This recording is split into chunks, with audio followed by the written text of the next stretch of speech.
All right, I think we're live. Yes, we are live. Hello, everybody. You calling me yellow? You yellow-bellied. I don't know what they call it. Yellow-bellied coward, I guess. You yellow-bellied coward. I don't know. I don't know what they would have said. Yellow-bellied something. Yeah, you're definitely right about the yellow-bellied thing. I don't know what the hell that means. Yellow-bellied sapsucker. That's an actual bird. That's a bird, so they wouldn't have called him an actual bird name, I guess. Did you ever watch Deadwood? Yes. I was impressed at the vocabulary. Like, their vocabulary was very, very impressive. I mean, of course, their cursing was insane, but yeah. But they also were very they had quite an extensive vocabulary. Yeah, they did. They did. Deadwood was great. There was talk of they were coming back. There was a movie, yeah. Yeah, but they were gonna do a movie and then like a short bunch of episodes or something to go along with the movie. But I didn't see any of that happening. So maybe I saw the movie. Canceled. It was pretty good. It just felt like more Deadwood, which is great, but it didn't feel like a movie. I need to find that if it's on any of the streaming services. All right, I think that we got that we're up online and live and everything. We were having some technical difficulties a minute ago. If you guys can see and or hear Lloyd and I right now, then type whiz bang in chat. I can see, but I'm not going to type whiz bang. Come on, man. All right, Darren Pogue says we can see and hear you, and they're typing whiz bang.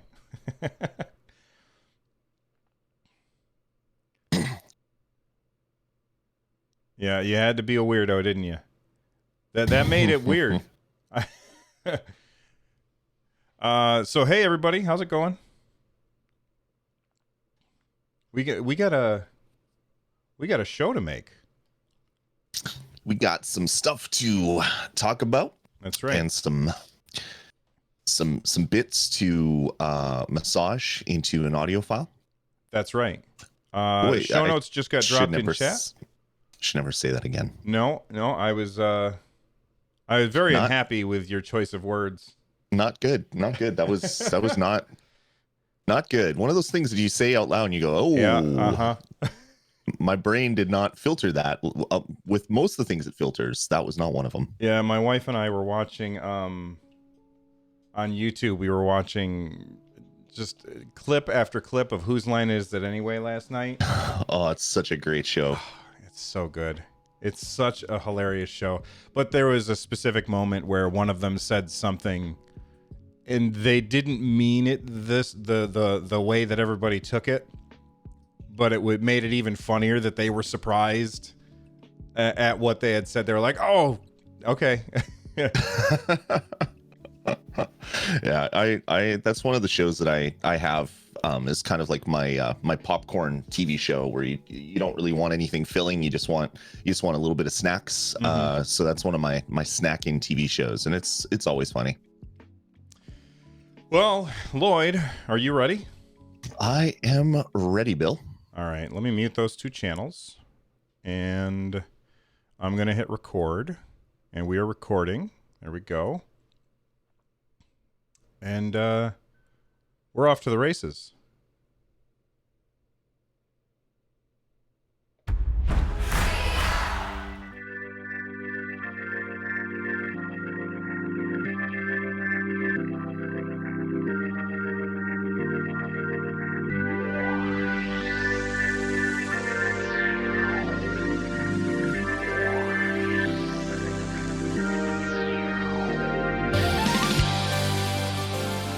Welcome back, everyone, to Stadiacast. It is Sunday, 10 a.m. That's what we do. We record it Sunday at 10 a.m. right here, live on our YouTube channel. I'm Bill. That's Lloyd. This is episode 55. What's up, Lloyd?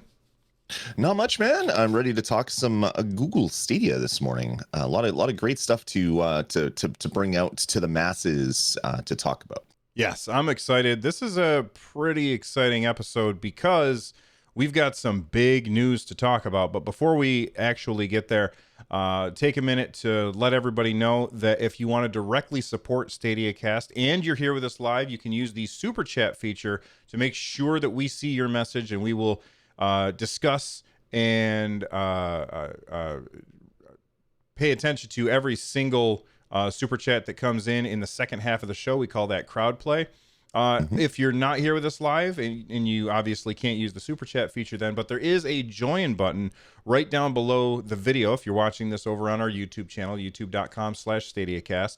And I want to say thank you to Matthias Bow and CMR Senel, aka Gem, who both became members or remembered this morning. So thank you very much for the support to both of them. And Nice. Let's get started. Lloyd, what have you been playing this week? You know how I said I was going to play Doom and beat Doom and do that. I jumped into Doom, and I'm stuck in this area where I'm I'm in a gutsy part of a building, and there's like all these pillars that go up and down and stuff. And I died like probably 15 times in a row, and I said, okay, I'm not feeling Doom right now. So I went in and I jumped right into Borderlands to get through some more of the DLC. And then I remembered that they were patching in a bunch of stuff. They have the Mayhem 2.0 changes, which are coming, or at least they weren't live when I was playing it. But they patched in something called Revenge of the Cartels, which is a free event where you can basically go in there and play through. You talk to that little dinosaur dude that's walking around Sanctuary, and he says that he was in a poker game, and he thought that when you beat someone at poker, you get to eat them. But he didn't realize that they don't do that on this planet. So now this cartel is after him, and he basically teleports you to this new world, and you take on basically waves of enemies to essentially kill a cartel boss. So there's it's a little bit puzzly, a little bit I don't know. You have to do a bunch of things to get into the area. You find a mask, open the thing, take on the boss battle. But in doing this, it's a free update, so it's available to anybody. They've added a whole bunch of new enemies, a whole bunch of legendaries, a whole bunch of cosmetics, and just a whole pile of things that are just added to the game for free. So I've been playing through that, trying to get some really great some really great legendaries, because I still don't have a really good legendary grenade. I don't have a couple weapons upgraded to the new level of 57, and I've been playing through it, and holy crap, is it ever fun. So basically what happens is you have to go into the real world. You shoot a couple enemies. If they have kind of glowy strips on them, you shoot them, and then they send out a beacon, and then more enemies spawn. And then you collect items from those enemies, and you need a certain number of items. You go back to the dinosaur dude. He opens a portal. You go in and you make your way through the level. It is so much fun. And the really nice thing about it is they're an iridium cartel. So there's piles of iridium dust everywhere. And if you shoot them, iridium ingots come out. So then if you're trying to save up iridium to buy really nice anointed weapons on Sanctuary, you can get a whole pile of them just by playing this game. So so much fun. There's a bunch of quests. There's a bunch of unlockables. There's a bunch of challenges and missions and things like that. And it's just been so much fun. So if you haven't jumped into Borderlands 3 for a while, jump in, play this free quest, get some really awesome looking weapons and new legendaries, and then eventually jump into the Mayhem 2.0, which instead of having Mayhem 1, 2, and 3 is going to go all the way up to Mayhem 10, and Wow. have a bunch of different they balance a little bit. So Mayhem 3 in this one isn't like Mayhem 3 in the other one.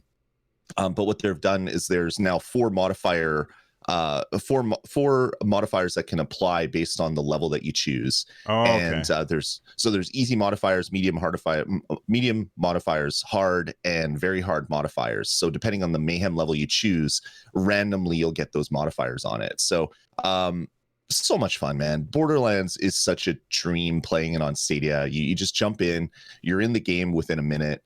You're jumping around, shooting things, getting loot and legendaries, and then going about your business. I love Stadia so much, and it's games like Borderlands 3 that are really cementing why Stadia is such a great platform for me.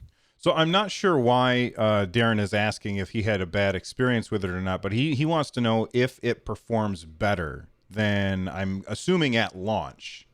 Yeah, so they've added a bunch of hot fixes that have made Borderlands quicker. So there used to be a lot of lag when you'd get, like, I play a gunner, so I have the big the big mech, and going in and out of the mech would take like an extra 5 seconds of just the screen freezing. That's all gone. I'm not noticing a lot of that with this new update. When they added in the Valentine's Day update, with the hearts spawning everywhere, there was a lot of stuff chugging for a while. I haven't noticed any of that with this event. So yeah, it's great, and I'm really looking forward to jumping into the new Mayhem stuff, because there's 25 new modifiers. So like the old Mayhem would just make enemies tougher. They would have more energy. They would come with a shield. There was a bunch of different things that they would spawn based on the level. Now it's completely random. So when you jump into a game, you can turn Mayhem on from the menus. Now you don't have to go back to your ship. Oh, that's huge. And you get random modifiers. So I'm so looking forward to jumping in and playing with a lot of that stuff. That sounds really cool. One other thing, there are legendaries, super overpowered weapons that are only available on Mayhem level, I think 8, 9, and 10. So if you want to get the best guns in the game, you're going to have to get good enough to up your Mayhem level and then take on some of the quests to get those specific legendaries. So they're just adding free content to the game. Like, there's been event after event after event over the last little bit, and I think a lot of it is done to help people that are stuck at home, can't leave the house, and need to play something. But Gearbox has been adding things left, right, and center to add new events to the game. So this new one, the Revenge of the Cartels, has just been a hell of a lot of fun. And I just checked. It's for sale. Or it's for sale. Of course it's for sale. It's on sale. It's one of those Stadia Pro deals. So you can get the Borderlands 3 Deluxe Edition, which is, no, you have the Super Deluxe Edition, right, Lloyd? Yeah, the Super Deluxe comes with the season pass. The Deluxe Edition comes with some extra doodads in the game. If you want the season pass in the main game, the Super Deluxe is the one that you want to get. Right, and the Super Deluxe right now is $50. Yeah. So, and that's usually $100. So that's a pretty good deal.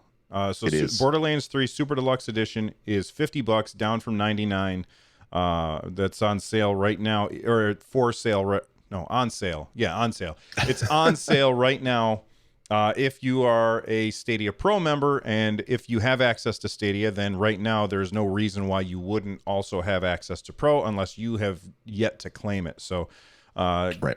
Go out there and pick up Borderlands 3. Lloyd swears by it. I played that game, and most of the time I get distracted and don't finish games. I finished Borderlands 3. It's very, very good, and it's incredibly fun. If I had to pick between that and Doom, though, I don't know what I would do, because I love both of those games, and they're so different. Like, they scratched very different itches. So I don't know why I brought that up, because it's not a choice that I'm willing to make. I haven't played very much at all this week. We had Lloyd and I both do Nintendo shows as well, and I've been playing lots of Mario Maker and lots of Animal Crossing, because those two games got a huge update. But on Stadia, I haven't bought anything new, so I haven't been playing anything. I had already finished Doom. I still have like 2 chapters left in Lost Words, and I can't bring myself to play it right now, just because I don't want to be sad, because it's such a sad game. Sure. But you know, I haven't played anything this week, but hopefully next week we're going to have some really, really interesting stuff to talk about. Hopefully we have new games to talk about, because Lloyd, what's happening next week? What's happening next week? Well, it's going to start on a Monday, and then continue on through Friday. Your skies will be partly sunny with I can't say Fahrenheit to make it actually sound good. I was We're doing actually a helicopter. we're actually getting a Stadia Connect. You know, the thing we've been asking for, and wondering if it was going to happen. We're getting a Stadia Connect Tuesday on the 28th at 9 a.m. Pacific. This is good. I'm super excited. The Stadia says we're doing it on YouTube to hear from the team and see a few new games coming to Stadia. So we're getting a Connect, and it's going to be featuring new games, and I am so excited to check this one out. So let's make predictions. I'm going to start us off with a prediction. I'm predicting that because they could just be announcing games the same way that they have been announcing games, really, like, and here we've got a couple of new games, right?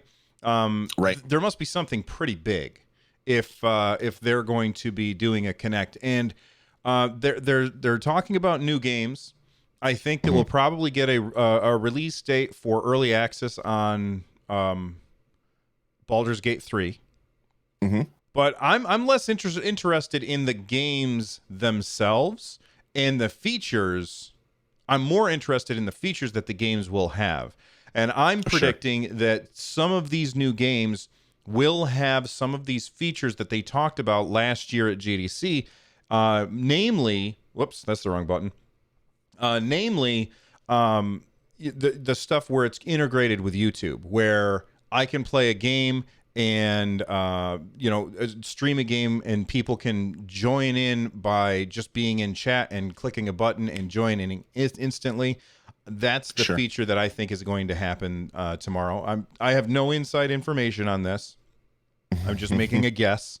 Okay. I also would like to see them make it available for people to stream directly from Stadia instead of the workaround that content creators like Lloyd and I use, where we capture, we're getting the stream coming to us, and then we capture that stream, we re-encode it and send it back out, which is a huge loss in quality overall to the people who are watching us. They don't get to see it look as good as we do because our computers aren't powerful enough to do all of that at the same time as our computer is decoding the stream that's coming to us. So at the end of the day, that's something that I think everybody assumed was going to be at launch, because they had that graphic up there where, they said they had like a little dotted line that went to you, and then they had a dotted line that went to YouTube, and everybody thought, oh, well, that means that it'll just go straight to YouTube, and so everybody can be a streamer. And that's one of the things I was most excited about, is everybody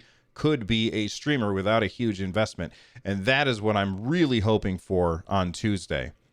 Sure. What features are you hoping for, or games? There's a lot. But even before that, I think this is gonna eat at the people that immediately come out of the woodwork whenever a new announcement comes up. It's like Kona and Temple of Osiris come out, and it's like, see, Stadia's dead in the water. It has no games. It's releasing these old games on the system and games that no one wants. Well, this is a good time for Stadia to come right out, firing on all cannons and say, hey, you want AAA? Here's AAA, and boom, and release a couple trailers. I'm still predicting that Uplay Plus comes, or at least an announcement of when it's going to come. It seems like that is ripe. There's been some beta testing going on that I've heard on various through various channels, that there's some beta testing going on. So I'm super excited for Uplay Plus if that's actually a thing. Having the crowd play stuff like you were talking about would be really great if I was able to play with my viewers and quickly jump into other content creators' games. That would be fantastic. But yeah, I'm hopeful that we see something in a game that can only ever be done on Stadia. So the Stream Connect is really cool. Excuse me. The 50 cars in a race is really cool, but I don't know what it is, but I hope we just get blown away with some feature in a game that could only ever be done on Stadia. And I hope that happens. I don't know what it is because it's never been done before, but yeah, I want some announcement like that to kind of just wow the industry. Anybody now that is in a supported country can go claim a Stadia account, sign up for 2 months of Pro for free, buy games, play games, do all that stuff. Now's a really good time to say, hey, you tried Stadia, now watch what's coming, and then boom, drop this huge trailer with this crazy feature. Yeah, and we've heard from developers before, not like developers who have reached out to us on this show, but like interviews that we've seen elsewhere where they've said things like, what you have seen in Stadia is the tip of the iceberg. There's so much more that can be done with it that hasn't been shown yet. And that's the thing that I get excited for. And every time that they do a Stadia Connect, well, look, we all thought that they would do a Stadia Connect back in, like, when did we were predicting that when one was coming when? I think it was like January or whatever, like right after the holiday season. And but that seems like it's 18 years ago. So I Right. can't really, I don't really know time anymore. Time doesn't exist. Time's just a construct, Bill. But yeah, we were expecting it in the start of the year to kind of lay out the path towards E3. Right. And for them to have waited this long, do you think do you think that it was delayed in any way because of COVID-19, or do you think that this was the plan all along, was to do it in April? Because I mean, I would think if it was delayed, then they would have waited until after all of the craziness was, over and we were back to some semblance of normalcy. But they're still releasing it in the, like, they released Stadia, not base, but they did that in the middle of the craziness, and now they're doing a Stadia Connect in the middle of the craziness. It just seems like, I wonder if this was delayed or if this was the plan all along. I think it had to have been delayed. Either that or the Stadia release, the wide open Stadia release to everybody to say, hey, you're stuck at home, here, play some games free for 2 months. Either that was moved up, or the announcement of that was delayed, so they just scrapped that announcement and just put it out as a press release. Because you'd think there'd be some fanfare around them releasing Stadia to the masses, like come play Stadia, come sign up, get 2 months on us for free, check out the games, check out the service. But there was just a press release for that, and some tweets and things like that.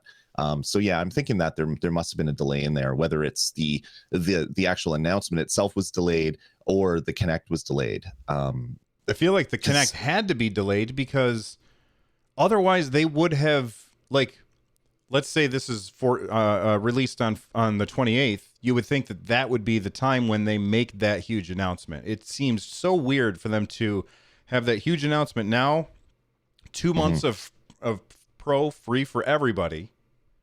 Yep. That's a huge thing to be able to stand on your little virtual stage and say that. And they decided instead to just do it as a press release. So, but why delay a video? A video, like, you would think that they would have delayed the announcement to coincide with the video if they had to delay the video. It's just such a weird thing. Unless maybe they're not coming into the office, so they're working remotely because of safety issues, and to get all of the crew together to record and light and makeup and do the backgrounds behind, maybe that just wasn't possible before. So maybe that got in the way of their plans, or maybe the announcements that Stadia was coming free to all for 2 months, try it for free, was moved up because of COVID. So maybe this was planned for this announcement time. All along, they were going to release it early May 1st. Jump in, you can get a free account, you can get 2 months of free, or it was probably just 1 month free. Check out Stadia, check out Pro, see what you like. But then they moved that forward just to give people something to do. I don't know. It's interesting. I want to know the details, but we'll probably never find out the details. No, I doubt we'll ever find out the details.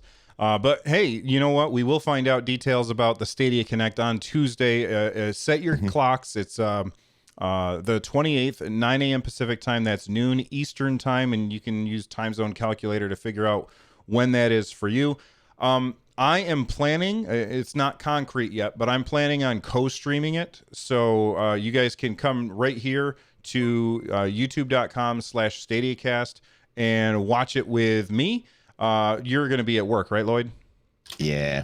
Lloyd will be at work, so he won't be able to join me for that. That being said, I reached out to Google and I said, is it okay if I co-stream this? And I have not heard back yet. And if I don't hear back, I don't know that I'll do it, because I don't want to step on any toes and put the YouTube channel in danger or anything. So we sent out a tweet earlier this week and we said, hey everybody, yesterday, and we said, hey everybody, what are your predictions for the Kinect? And we're going to go over those in the second half of the show, but we have other news to get to. Let's take a quick break, and when we come back, we've got some more news. Stick around, everyone. Buy a ColecoVision and a Coleco game cartridge by November 15th. We'll send you a free Cabbage Patch Kid by Christmas. I'm going to cut that out. I hate that one. Hold on. Now you can play Donkey Kong on your ColecoVision, Atari VCS, or Intellivision video game system. Donkey Kong has multiple screens, just like the arcade game.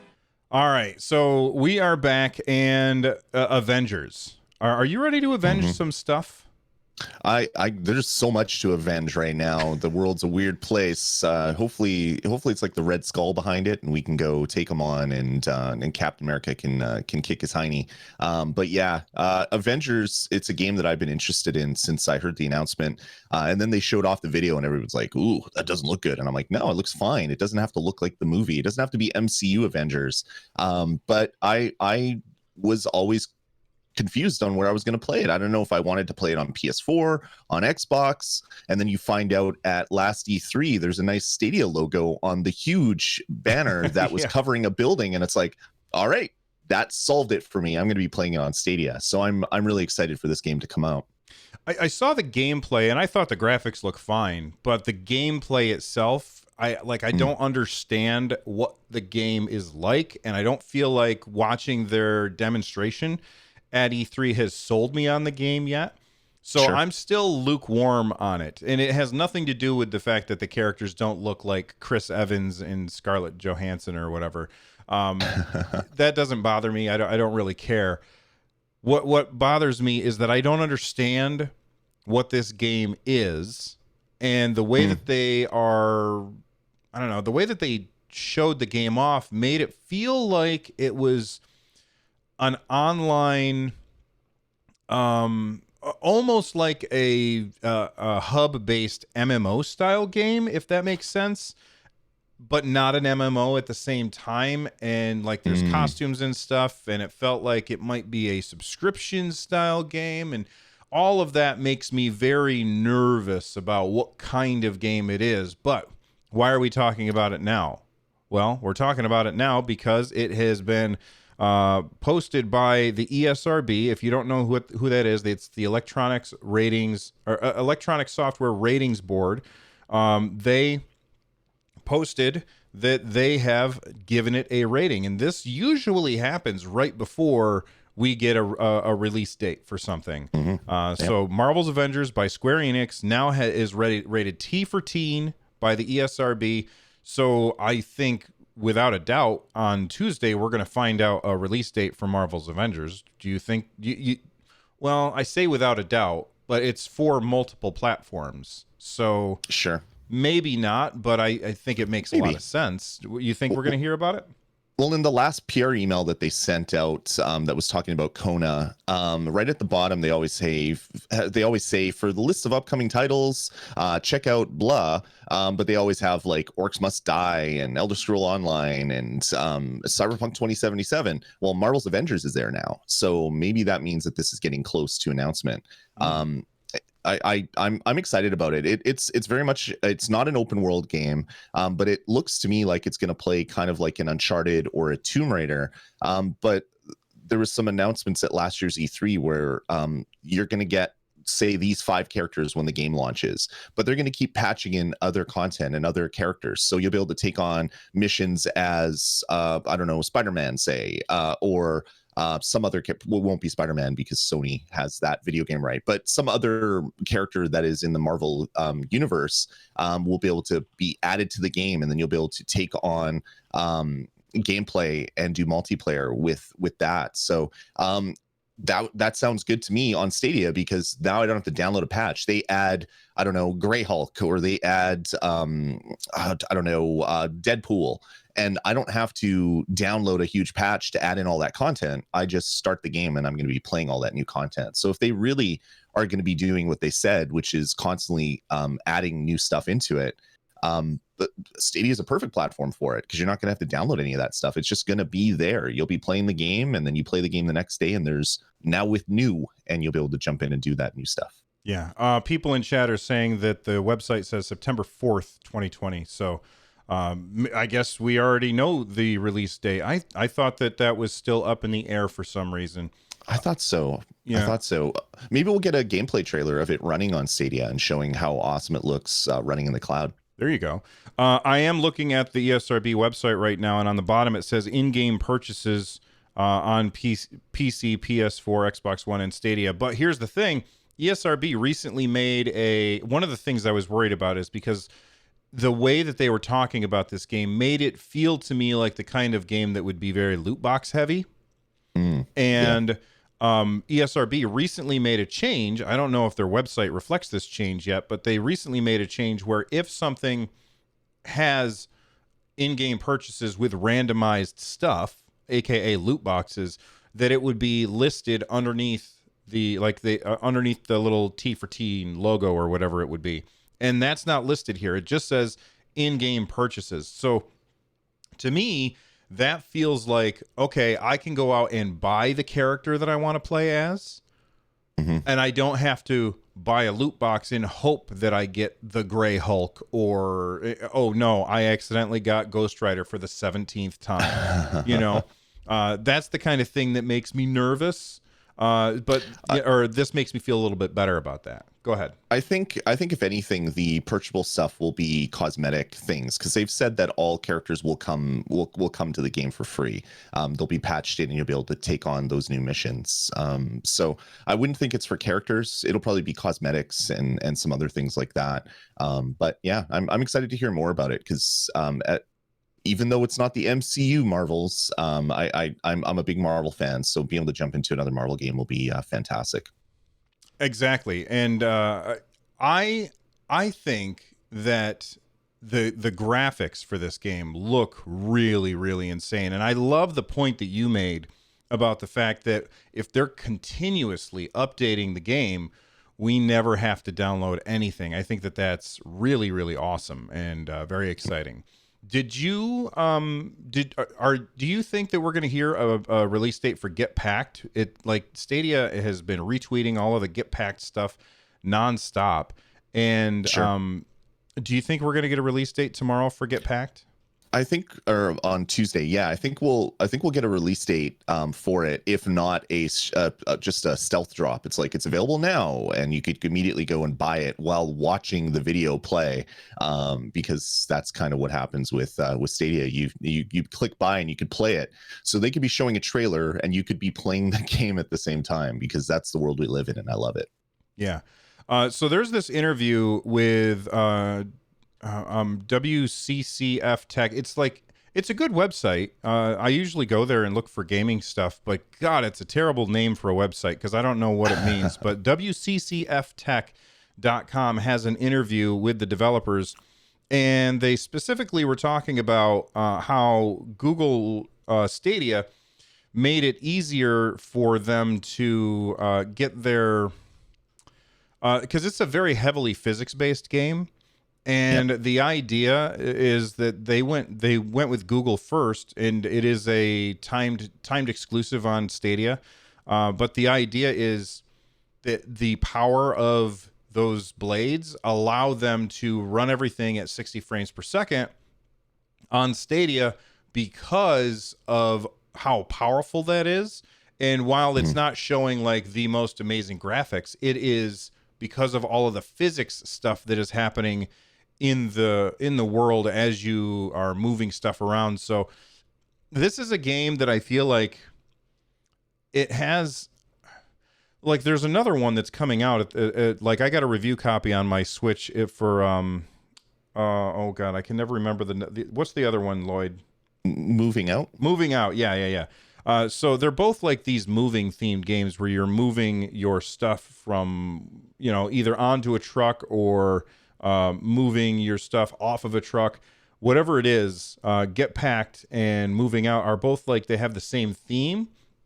And Get Packed has like this very, very heavy physics-based stuff going on where like they showed you're trying to move a T-Rex and each bone was of the T-Rex was animating, and it seems pretty crazy. But it's all, they said that it's very, very powerful what they're doing with Google Stadia.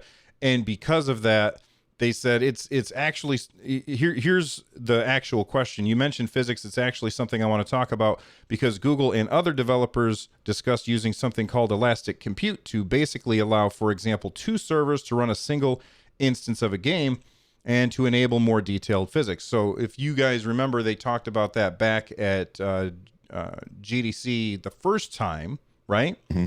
Yep. And basically, Lloyd and myself and most others, we thought, oh, that means that that's something that they're doing now, right? That's not something that they're doing now. So here's what Marcus Gardner says about this, because he's asked, are they using that in Get Packed? And Marcus Gardner says, currently not so much. I think that kind of thing is probably still in the very beta stage at the moment, I would expect. Because physics can be so difficult to work with, it's certainly very important to us to make it as stable as possible. And we know that because we're developing on Unity, which has its own physics platforms, it's got the the entity component system and burst compiler data coming out, but they're still just in beta.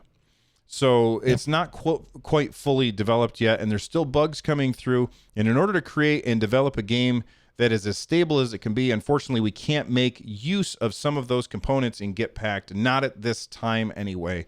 I mean, we're currently planning on updating the game as long as we go along and seeing what new technology as it appears. So it seems like that elastic computing stuff that they talked about before, and they showed us actual, like, this is what it would look like when one blade's doing it. This is what it looks like when a different, like, 2 blades are doing it. Mm-hmm. That's not being used by developers yet because it's so early beta. Do you think that's something that might be second gen or maybe further down the road? Maybe that could be a good way to get additional throughput from Gen 1 blades for games that really maybe need a beefier CPU and GPU instead of by default running on Gen 2 blades. They would basically merge a couple Gen 1 blades together to do that. I could see that. This whole interview is interesting. They say that they're using Unity, which is great. It shows that actual games that are made on Unity are working and coming to Stadia and working well. But then just above that, they were talking about other features and this whole paragraph. That's one of the big reasons. And also being able to have Get Packed streamed and have the streaming options for viewers and content creators using the YouTube platform. Features such as crowd play make it very easy for content creators to interact with more viewers. And with the game's video content market being so big and growing all the time, having those options available can be really powerful. I'm very interested to see how the gaming community kind of grows alongside it and what kind of potential opportunities that provides them and how it kind of shifts. It certainly has been touted as perhaps a pioneering piece of gaming technology that could lead to the future of gaming, and being part of that right at the beginning is very exciting. So they completely mention crowd play, which we were just talking about, is something that hopefully they show off at Stadia Connect.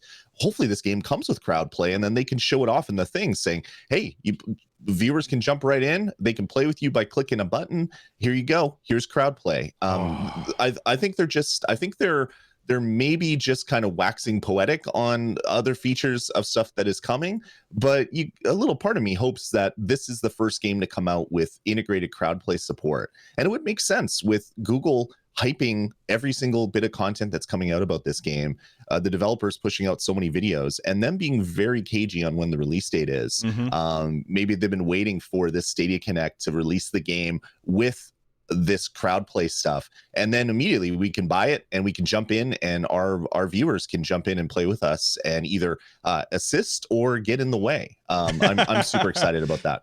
All right, everybody start chanting Tuesday. I can't wait. I'm really hoping that comes out on Tuesday. I was lukewarm on this game until they said it has online multiplayer. As soon as I saw that it was online multiplayer, I was far more sold on it because I figured very few people are going to have multiple Stadia controllers in the house. I have 2 in the house because we have 2 Founders Editions, one for me and one for my son. But most people are going to have one, and they're not going to have that second controller because there's very few, couch co-op games on Stadia right now. And while this is going to be one that you can play that way, most people don't have second controllers. So I was worried that it wasn't going to do very well. But as soon as they said online gameplay, I got more excited about it. And I've been, well, you know what? I don't want to talk about moving out because I don't know if it's under embargo or not. And I don't want to get myself in trouble. So I won't say anything. Fair. All right. So speaking of crowd play, let's move on to the second half of the show, or the second part of the show, where we talk about all of the things that you guys want us to talk about. So let's first, we always start with all of the super chats that came in, and there were a bunch that came in through here. Let's start down here. Let's see. We already got those at the beginning. Anthony Talcott sent in a $5 super chat. They said, it would be cool if Stadia had a toggleable setting. Toggleable. Is that a word? Anyway, it's a word now. Anthony has decided. A toggleable setting that notified players on Android/Chrome/Stadia when someone is playing a multiplayer game. So I think he's saying, for instance, if Lloyd is playing a game, it would pop up and say, hey, your buddy Lloyd is playing a game. Would you like to join them? Is that, I assume that that's what he means. What do you think about that feature, Lloyd? It makes sense. When someone logs into Xbox Live, if you have notifications turned on, you'll see a little blip that Bill has connected, or you can then look at your friends list to see what Bill is playing. Even down to like Animal Crossing, if you become best friends with someone in the game, as soon as they connect to the game, you get to see that, okay, Bill's playing Animal Crossing right now. Having something like that at a UI level, at a base level, would be fantastic, as long as it's you can toggle it on and off. If it's toggleable, to use a word that was coined, that would be fantastic, because sometimes I love knowing what people are playing. I also have a friends list that's like 200 people deep, so I don't want every single notification to come through. But if I could have like a best friends kind of section where I can make certain people VIPs or something, and I want to know when they're playing something else, that would be fantastic. Yes, and I feel exactly the same way. We've got huge friends list because we tell everybody to add us on Stadia. By the way, I'm Run Jump Stomp on Stadia, and Lloyd, you are Dasme. DASME. So add us on Stadia. It takes us forever to get through and add people as friends. So if you don't hear back from us right away, that's the reason. But I think that this is a great idea, Anthony. But in addition to that, I want to make sure that I can also turn off all notifications of all kinds for everything. That's what I want, because I don't care when I get a notification for a new achievement or something. I just don't care at all. So stop telling me, because all it does is distract me from the game. But if there's more options, I think it's a great idea. So very good idea, Anthony. Ray Sherrod sent in a $5 super chat, and they said, this community is awesome. So very much a big thank you to Ray and Anthony for supporting at that level.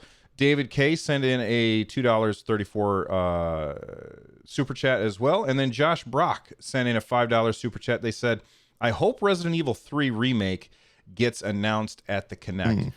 What do you think? We don't even have Resident Evil 2 Remake yet. Do you think it's possible that Capcom says, oh, and by the way, here's Resident Evil 2 Remake and Resident Evil 3 Remake on Stadia? Do you think they'll announce them at the same time?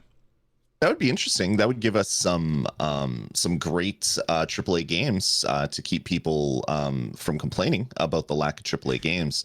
I'm excited for the thought of those games coming to Stadia.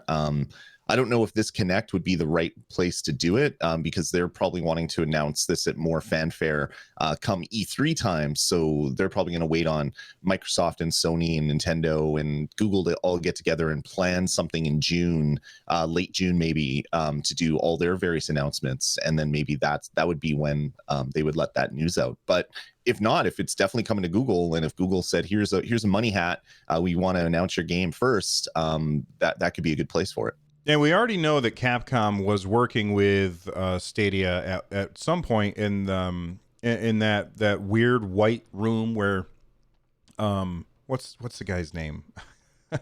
Phil Harrison. Yeah, Phil Harrison was standing in the weird white room, and he had all of those logos flying past him. One of those logos was a Capcom logo. So that's right. We know that Capcom is coming. For me, I played Resident Evil 2 Remake. I didn't finish it yet. It's awesome. It scared the hell out of me. It's super gross. It's super gross. But it's really good. And I would look forward to finishing that and playing the third one. But for me, I would be much more interested in Monster Hunter. And I could see Charles Arand in chat is saying that too. Monster Hunter would be, especially Monster Hunter World. That game is fantastic. I have it on PS4, and I would buy it again on Stadia because then I could play it on any screen that I want. And so I could play it in the room across the hall. I could play it on the big screen downstairs. I could play it on in my office. That's the thing that sells games for me on Stadia, is the ability for me to play it on any screen. So Capcom, if you want to sell yet another copy of Monster Hunter World, then just put it on Stadia and I will buy it from you. I promise. Sukotronic sent in a super chat. Thank you very much for that. No comments. And then Link TV became a member. I think earlier that was a superhero. Superhero. It doesn't break that out on this screen here, but I'm pretty sure that was a superhero, or somebody was a superhero today. And whoever it was, that's superhero, right. That's superhero coins. That's so loud, Lloyd. You have got to manage the volume of that thing. It's quiet for me. Is it really? Yeah, it's cranked all the way down. Oh, it's man. way lower than my voice. But it could be Discord is cranking it up for you. But then everybody probably got deafened. Sorry. No, it's not the end of the world. We'll all survive. Diego Rodriguez sent in a $2 super chat. They said, Bill, did you get a new camera? You look great. Well, first off, thank you for saying how great I look. No, I did not get a new camera. I got a new camera lens, but I appreciate it. Yes, I got a new lens. So jealous. It is super nice. I was very, very happy when I was very nervous because it was kind of expensive, right? And so I took the old lens off and I put the new lens on. And when I put it on and turned on my camera, I was like, oh, it's so much better than I thought it could be. So, but thank you very much for noticing. And you know why I was able to get a new lens? Because of things like these super chats and because patrons and stuff, which we don't have a patron for this show, but for my other shows. And Lloyd has a patron. Lloyd, tell everybody about your Patreon real quick. Yeah, patreon.com/ResTV gets you access to a lot of the Res TV content that I produce. There you go. And there's no ads on there, right? No ads, no. There you go. Right. Goblin Lord X sent in a super chat, so thank you very much for that one. They did not attach a question or a comment. Selena Hadfield sent in a $5 super chat. They said, it's my husband's Matt Hadfield's birthday today. He watches you guys every week and is watching right now. He doesn't know that I'm sending this. Matt, happy birthday, buddy. Can we get everybody to say happy? Oh, they already did it. Happy birthday, Matt. Yeah. Oh, wait.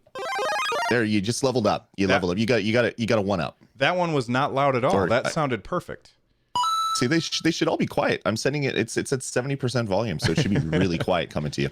But seriously, happy birthday, Matt, and thank you for watching. And Selena, you seem awesome. Then we've got Selena. Another one that says Stadia native app for TVs. Michael Mooney is interested in that. When do you think that's going to come? Because Google said they just want Stadia on every screen that they can get it on. Do you think that's going to be coming soon?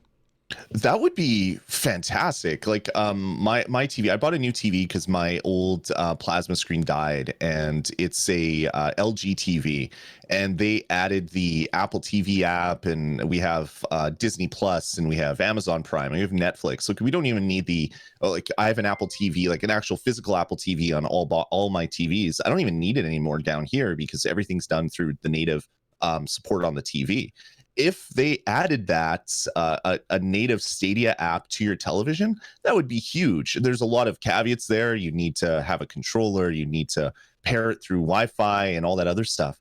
But that would be huge if they just said, hey, any TV manufacturers, if you have WebOS, if you have Android OS, if you have all these other OSs, here, we'll make the app for you. You push it in your app store, and then Stadia just appears on all the TVs. Man, that would be so good. I could see you going into Best Buy to buy a TV if Best Buy ever opens again, and you go in there and they I would see them bundling. Oh, by the way, this one comes with a controller for Stadia. What's Stadia? It's a way for you to play games, and then the people would be like, "Oh, okay. Well, it seems like a good deal, so I buy it." Then they get it home, and they're anticipating it being like those lame games that we saw on Roku's. You remember when Roku was trying to put out games? Yeah. And then they turn it on and it's like, oh no, it's like the real deal kind of games. It's not Angry Birds. Here's Doom Eternal. You can chainsaw some guys. It's like, oh, okay, Right. My kids are watching. Can we turn that one off? But yeah, like having that is kind of your running on your. They always have that store mode, which runs through a bunch of different demos, and having Stadia on that added to that store demo feature video thing, whatever it is, that would be fantastic, and that would do such great things for Google Stadia. Yeah. Tooth Rot just sent in a super chat as well with no message. Thank you very much for the support, and thank you to everybody who sent in super chats. Keep those coming because it really does help out, and you can get your thoughts and your questions, your ideas on the show. Now let's move to the tweet that I sent out yesterday asking for people's ideas about what is it that your predictions for Stadia Connect. We've got a bunch of people responded, and if super chats come in the middle of it, we'll pause and go to those. But Dustin Arand said, my predictions are an ESO release date, as well as Get Packed, Rock of Ages, and Orcs 3. Are you excited for Orcs Must Die 3? Or is it Orcs Must Die? Is that how it's phrased? Yeah. Not really. Nothing that I've seen has really made me super excited yet. So I'm willing to be swayed. I wasn't excited for a lot of games, and then I see the final trailer and I buy it day one. So I'm cautiously optimistic about it, but as of right now, not really super excited about it. I'm on the other side. I think it looks really fun, and I'm not usually somebody who gets into tower defense games, but I think it looks really, really cool, and I like the multiplayer aspect to it as well. So I'm excited for Orcs Must Die 3. I can't wait for that game. They also said new game predictions include Apex, Warzone, Path of Exile, as it recently switched to Vulkan. That's very interesting. I didn't realize that Path of Exile had switched to Vulkan. Or are they? Or is that the first one or the second one? Isn't Path of Exile 2 like out, or is it still in development? I'm not sure. I know. I only know of Path of Exile. I don't know of Path of Exile 2. So maybe it's not out. Okay, maybe not. I know it came out. I know it came out recently on consoles. It was released. Maybe that's what I'm thinking of. Like last year or whatever on consoles. It's a super fun game. If you like an old school Diablo style game, this is very much a love letter to Diablo and Diablo 2. It has the most insane skill tree that you can have. Like, I'm just going to tell you right now, just go to Google after the show and look up Path of Exile skill tree. And when you see it, you'll be like, yeah, Bill was right. That's the most insane thing I've ever seen. All right. Yeah. Well, these are all free to play games. So if any of them are announced, that would mean that free to play is a thing on Stadia, which we still haven't heard whether it is going to be. It's got to be at some point, but hopefully we get more details on that. Yeah, I agree. Let's see. Thomas Carter says Madden and Rainbow Six Siege get announced. Get Packed released after the Connect. May Pro games announced. Oh yeah, the May Pro games. We talked about that at length yesterday on our open mic. And then Doom 2016, Kona, and Lara Croft. That's their prediction for May Pro games. And then finally, a release date for Elder Scrolls Online and Cyberpunk 2077. So Cyberpunk 2077 was delayed, but don't we have a release date for that? Yeah, I don't think it's been delayed again after a delay, but it's still, as far as I know, still coming out in September, I believe, like mid-September or whatever. So unless it's been delayed again, I don't know. Hopefully, Treviousness is saying. Sorry, Treviousness is saying we don't have a confirmed Stadia date. Okay. There we go. So that's a possibility. ESO Elder Scrolls Online, when they announced that you were going back to Skyrim for Elder Scrolls Online, they said, and we'll talk more about Stadia in June. So a lot of people are saying that they're expecting an Elder Scrolls Online date. And while I'm with you and I really hope that it happens, I would not hold your breath, because this was before all of the COVID-19 stuff. And if anything, it would probably have pushed it even further. But they said we wouldn't expect to hear anything until at least June. So I'm doubting that we will hear about it on Tuesday. Joel Thompson says, I'm going to say, in a shocking development, iOS support and EA games. Do you think we get iOS support soon? I'd love to see it. There's many hoops that Google has to jump through, because they have to support VP9 in whatever YouTube wrapper they're going to be putting into this app, since they can't run Chrome on iOS because everything has WebKit as the base. So it's essentially Safari. So if they can work with Apple to release an app and have it be supported and have the ability to buy games and stuff from your phone, I could definitely see iOS support being added, especially with the wider release of Stadia right now. It makes sense to have a wider release of platforms that you can play it on. Well, keep in mind, everybody, as much as we want iOS support, and I want iOS support just as much as anybody else out there, because I have an iPhone and I have an iPad, and my iPad is like my main computer. If I'm not creating content, my iPad is my main computer. But it doesn't have hardware support for VP9. So that means it would be software support for VP9. And that means battery is going to take a huge hit when you are using VP9 to decode your stream of your game. Your battery is going to drain very, very quickly, because iOS does not have hardware support for VP9. Am I correct in saying that? You're correct. They could also just do what Chrome browsers do for the most part, is just do an H.264 and limit it to 1080p on iOS for the initial release or whatever. So you can't get higher than 1080p. You can play it on your iPad, your iPhone. 1080p should be good for most games, should be good for most devices. And then they can use the built-in H.264 decoder, which is really fast. Like if you ever, like the encoder and decoder on iOS is so quick. Like if you ever do video editing, it's almost instantaneous. When you're even like 4K videos that you're editing, like it's so fast. So you be able to leverage that chip to decode the stream would probably have very negligible battery hit, I would think, compared to just watching YouTube or anything like that. That makes sense. As long as they're just using H.264. The only problem is from what I understand, and I could be wrong about this, but when people play games with VP9, they experience less latency than they do when they play 100%. Games with H.264. So that would give you, there would be a cost benefit to VP9, eat your battery a lot more, H.264, more latency. So it depends on what kind of game you're playing. And I bet you the developers could probably say, all right, you're playing Lost Words, doesn't really need to have latency is not too big of an issue. So we'll just do that with H.264. Oh, you're playing Doom Eternal? That's going to need to be VP9, and so that's going to take a bigger hit on your battery life. But You know what? All of these phones have fast charge these days, so you can charge them up pretty quickly as long as you can find either the US or the right kind of cord or whatever.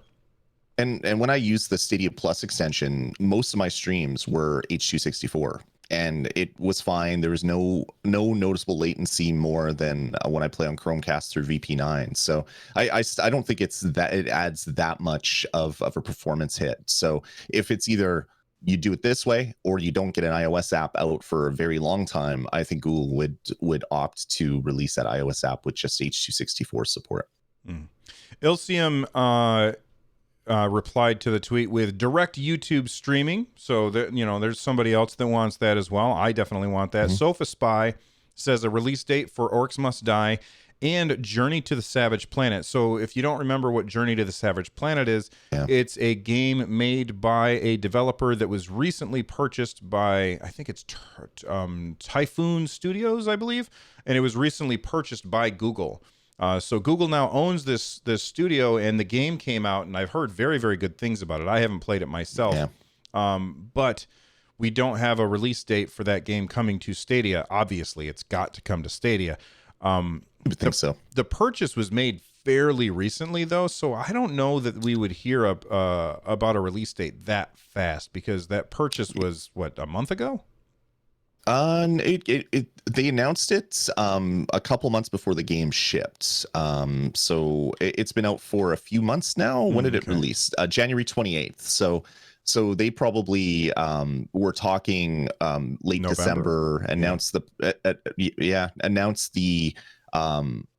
the sale. So they've had maybe 5-6 months to work on a port. I wouldn't be surprised. I've held off on purchasing Journey to the Savage Planet because I'm hopeful that it does come to Stadia. Yeah. Ben Hammond says Skyrim Special Edition. Lloyd, you're a huge Skyrim fan. Are you going to buy it again? Yeah. Okay. He didn't even hesitate. Do you have to ask that question? I would love.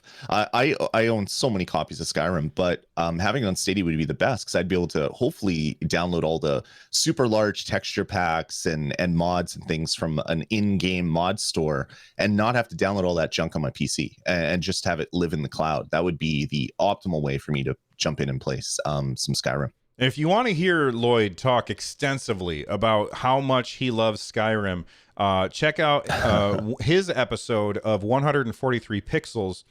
He and I discuss why Skyrim is such an important game to him. So we'll do one more reply here. Can only do so much says, what I feel like will happen. Get Packed is released after the Kinect. Release date for Orcs Must Die 3. Baldur's Gate 3 release date for early access. 1 to 2 AAA games will be revealed. What would blow me away? Q Games reveal. What is Q Games? Do you know what that is? Q Games? I think it's the developer, isn't that? Q Games. Well, yeah, they make what was it? The Pixel Junk games and things like that, don't they? Oh, okay. And then Splash Damage reveal. So Splash Damage was mentioned at their GDC talk this year as a company that came on board with them. And then SGE game reveal. SGE. Who is that again? My brain is struggling. SGE, Stadia Games and Entertainment. Oh, okay. Okay. There we go. Yeah, so Jade Raymond and her teams. Yeah, we've got to hear something from them, but I don't think that they're going to be announcing. You know what?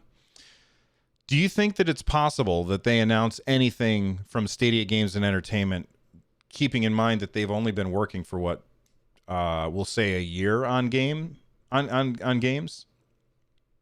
It's definitely possible. If they could say this is what we're working on, boom, teaser trailer, and there's no release date, and it probably won't come out in 2020. It'll be a 2021 release or something like that. Do you think that's a good idea?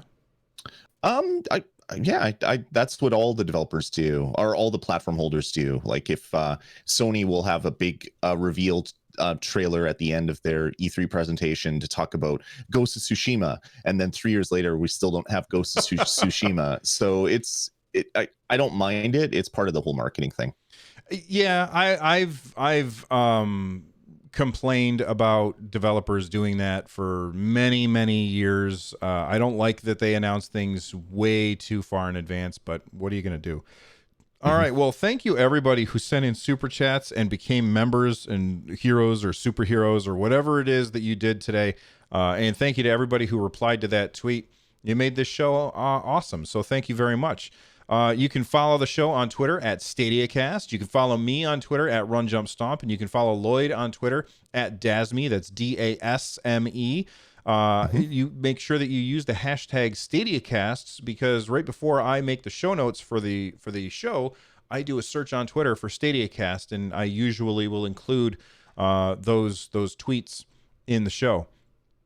Join the Stadiacast Discord and keep the conversation going. We've got almost 200 people in chat right now. You guys should all move on over to our Discord, runjumpstomp.com/Discord, and continue that conversation even when Lloyd and I are not here to chat. And then, speaking of Lloyd and Discords, he's got his own Discord. Lloyd, where can people find your Discord?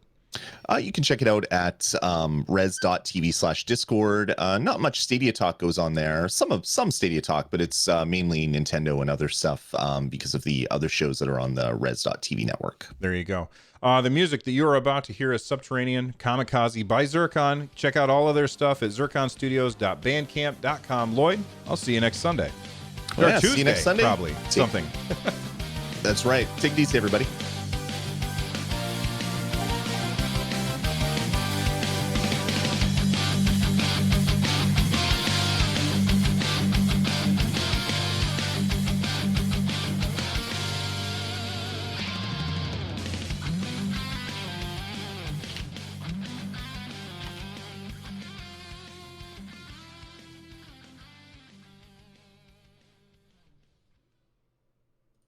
There we go. We did it. File save. It's saved. Awesome. So what did I miss in chat? Any good stuff? We're just talking about the likelihood of an iOS version. Ah, okay. We're talking and they're saying, well, iOS would be harder for Google to test, and it's like, well, there's fewer models of iPhones and iPads. There's 1,000 different Android devices. So if Google wanted to test even just the most recent, say you need a 10 or an 11, and you need an iPad Pro, that would really cut down the number of devices they have to test on. And iOS as an OS, even though it does get updated frequently, it's not like Android, where you have the Android base version, then you have the Samsung version with all the add-ons, and the Amazon version where you can't add certain things. I just when I was doing app development, getting Android support was just it was hell. It was really hell. iOS was a dream because you can run a simulator, and you know that most of the devices that are going to be out in the world are going to behave the same way as the simulator that you're running. So I don't know. We'll see what happens. Yeah, Consino says, I don't think Apple will let it in because of the App Store, and I disagree with that. And here's why I disagree with that. You can already buy games for Stadia on your phone on iOS. You can already do it. Like, that's already part of it. So now all you need to be able to do is play those games on your device. That's so right. I don't see that not happening. And there's already test flight stuff is happening where they're beta testing. Did you get into that? I didn't get in. I submitted myself for it, and I haven't got any notification that I have something to play. I should check that app and see if maybe there's something there that I can jump in. Like it would just be there and not tell you? Unlikely, super unlikely. But I'm willing to get in there and check. It's not installed. No, all I have is the Xbox game streaming preview. Womp womp. Yeah, same here. I only have the Xbox game streaming preview. Oh yeah, that'd be great. But like you said, Bill, the hard part in getting on the App Store is running a secondary store on a store. Apple usually has problems with that, but you can click buy on a game on Stadia and it uses your saved credit card, and boom, there you go. Mm-hmm. So that part's done. It's just the streaming part, which isn't trivial by any stretch of the imagination, but it seems like that requires less red tape than than agreeing to if there's going to be a revenue share or even the ability to have that store in the first place. Maxime says Shadow got their app deleted. Their app from the App Store. They recently republished that they removed their own launcher. It gave easy access to your games. Well, just because a game or something gets removed from the App Store, there could be a million reasons. It doesn't necessarily mean that Apple was like, oh no, you're getting in the way of our money revenue kind of thing. It could mean that they were breaking guidelines that you are not supposed to do certain things. And I think that those guidelines are good things. And I know that there are people who are diehard Android people who will say, no, you should just be able to install anything you want. It's your device. Yes, but at the same time, there are so many people out there who don't know what they're doing, and they need to be protected, and Apple protects them from bad actors. And I feel like Google Play is a little more like the Wild West. I don't know if they've gotten better or not, because I haven't used it since the Samsung Galaxy Note 2. So that was a long time ago. That is a long time ago. But yeah, like people are still saying, Paul Chun saying there's a huge tax by Apple, but the store is already on the device. So there's no difference to selling content that's playable and selling content that isn't playable. If you already have a store on a device, you've gone through all of the issues that you needed to go through. Yeah. With Apple. Google has already dotted those I's and crossed them T's to get that stuff there. So I don't think that's an issue, to be quite honest. And another thing to remember is that just recently, Apple said, okay, do you want to buy stuff from, what was it, Amazon, right? Yeah. I think it was Amazon. You can now buy things, not like physical things, but buy digital things from Amazon directly on like iOS the Amazon Prime through the thing or whatever it is. Yeah, the Prime Video app. You can buy and rent movies directly there now without having to go through a web browser. Right, and they're not, I think they're even not taking a cut. Like Apple's not taking a cut on that. That was the reason why you couldn't, was because Amazon said, no, you can't have a cut. And so Apple finally said, all right, it's fine. So I don't know. I think that Apple's doing some changes, and I think they're changes for the best. Yeah, I think so. Diego Rodriguez, Lloyd, I love your hat. Where did you get it? It's a local brewery here in Winnipeg called Torque. They have a beer called Rabbit Punch, and this is the Rabbit Punch logo. I love the logo. I love the logo more than the beer, so I bought the hat. What is it? Is that like it's Itchy and Scratchy or something? Yeah, it's like an old school kind of Mickey Mouse, but he's beaten up. Okay. Yeah. He got punched from Rabbit Punch. Brett wants to know, does Apple get a share of the money when I buy a Stadia game on iPhone or Stadia app? We have no idea. They're not going to reveal that either. There's no way that they're going to tell us. I find it highly unlikely because Google's not going to want to give up 30% of the 30%. When you buy, yeah. When you buy Borderlands at full price, they're not going to want to give 30% to Apple, but there might be a small charge, maybe. Who knows? Yeah. Obviously, it's not big enough for Google to say no because it's been there since day one in the Stadia app when you could buy games. Yep. Yeah, the hardest part has already been taken care of, so I'm not worried about that. I think that they're just Google is doing prioritization, and they're saying, all right, it's easiest for us to focus on Android first because we make Android. That's right. We control all parts of this equation. There isn't an unknown that we don't control. Yeah, just like when Apple came out with Apple Music, it was not released on Android right away. All right, Apple Music was released on Apple stuff first because they controlled all that stuff. Yep. Paulin Basils Woisard, I mispronounced your name horribly, and I apologize. They said, I love your podcast. Hello from France. Well, hello there, France. Hello. Bonjour. Hello. When I was in... Oh, that's right. You're Canadian. You probably speak pretty good French, right? I was in French immersion when I went through high school, so I used to speak really good French. Now I haven't done it in so long. I can understand French way better than I can speak it. I took French in high school, and the teacher that I had still works at the school district that I teach at now. So she's still there. And my name in that French class was Guillaume. She said that was French for William. Okay. So there you go.